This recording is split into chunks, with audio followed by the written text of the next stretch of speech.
It was not until the 1960s that anthropology caught up with the idea of working kings and validating it among world cultures. That is a direct connection. More specifically, we consider Riplakish, the 10th Jaredite king, an oppressive tyrant. He forced slaves to construct buildings and produce fancy goods. Among the items he commissioned about 1200 BC was an exceedingly beautiful throne. Ether 10 verse 6. The earliest civilizations in Mesoamerica is known for its elaborate stone thrones. How did Joseph Smith get that detail right? That is a perfect connection. Now further on page 46, Clark notes that not all the evidence for the authenticity of the Book of Mormon concerns material goods. A striking correspondence is a drawing from the Dresden Codex, one of only 4 surviving codexes from pre-Columbian Mayan books. It shows a sacrificial victim with a tree growing from his heart.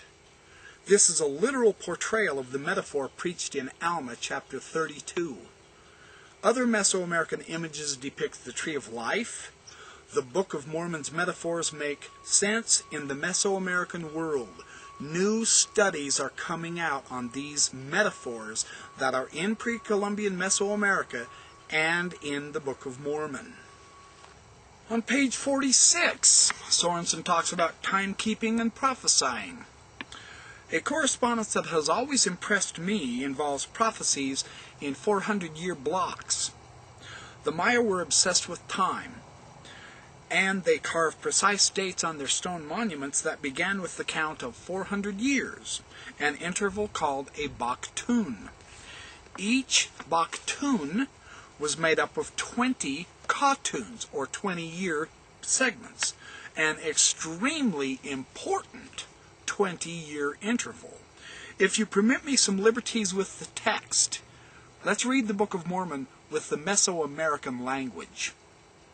Samuel the Lamanite warned the Nephites that 1 Baktun shall not pass away before they would be smitten. Helaman 13:9. Nephi and Alma uttered the same Baktun prophecy, and Moroni recorded its fulfillment. Moroni bid us farewell just after the first Katun of this final Baktun, or 420 years since the sign was given of the coming of Christ. Moroni 10:1. If that doesn't knock you out, what will? That's beautiful correspondence. That seems deliberate to me. What are the chances of Joseph Smith guessing correctly the vegismal system of timekeeping and prophesying among the Maya and their neighbors over 50 years before scholars stumbled onto it? That's impressive. And for the Book of Mormon geography, let's get something right. Let's try to understand how the Book of Mormon depicts this. On page 47, John Clark does a remarkably good job of this. An internal geography must be deduced from the clues in the Book of Mormon itself. This is a 2-step process. Matching the internal geography with a real-world setting is the second step. The first step is to understand how the Book of Mormon speaks of distances traveled. John Sorensen has done the best work on this matter. The Book of Mormon account is remarkably consistent throughout. This is important to understand.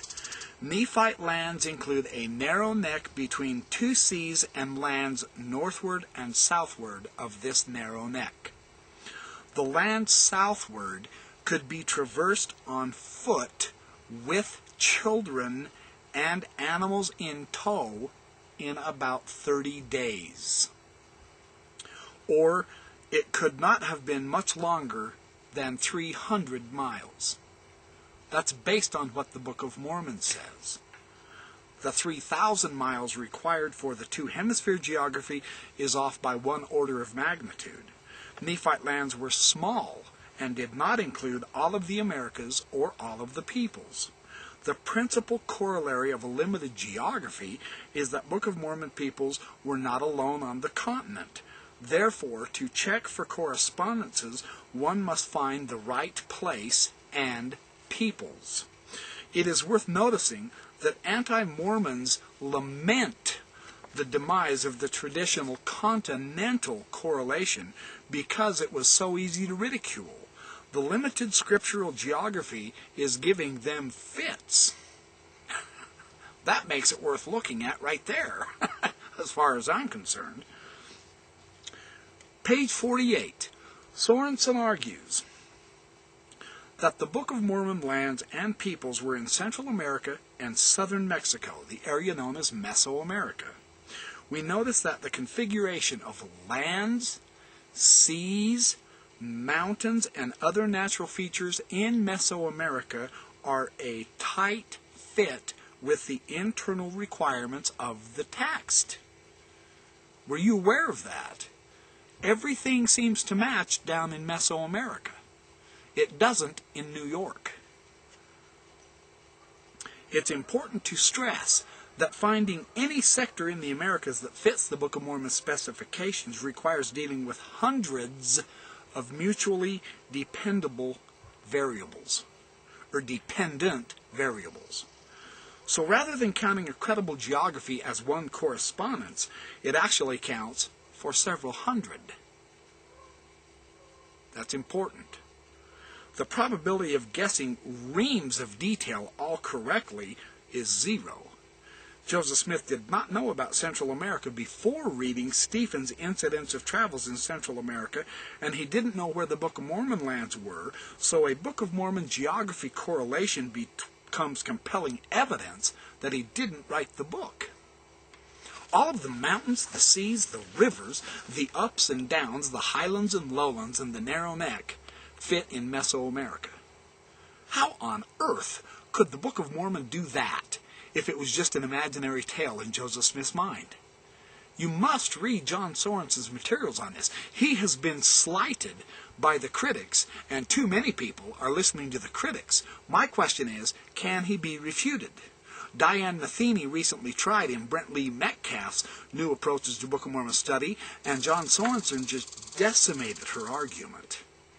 He reviewed it in a Farms Review for over 100 pages and showed how woefully wrong she was. And then the idea of cycles and civilization in Mesoamerica. In checking correlations between the Book of Mormon and Mesoamerican archaeology, I focus on the rise and decline of cities.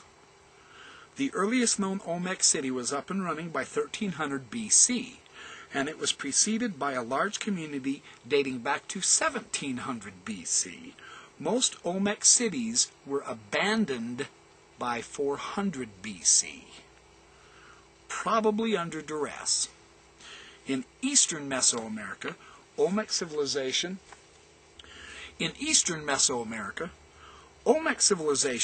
was replaced by the lowland Maya, who began building cities in the jungles of Guatemala about 500 to 400 BC.